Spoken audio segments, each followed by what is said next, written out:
এই জিনিসটা কি যদি কেউ বলতে পারেন একটু আমাকে কমেন্টে জানাবেন। এইটা আমাদের এখানে দুইটা পাওয়া গেছে, যে কোন তালের জিনিস। এখন আমরা রশি দিয়ে বান দিছি, লোয়ারে না খেতে মাথা বাইরে দিব। হ্যাঁ,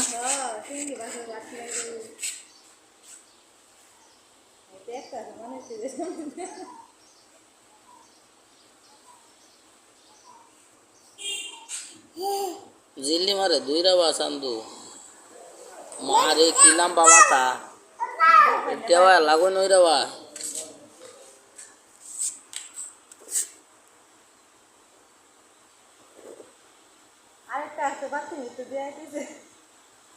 দেখুন হাইছুন লিপস্টিক বাইরে তো মায়া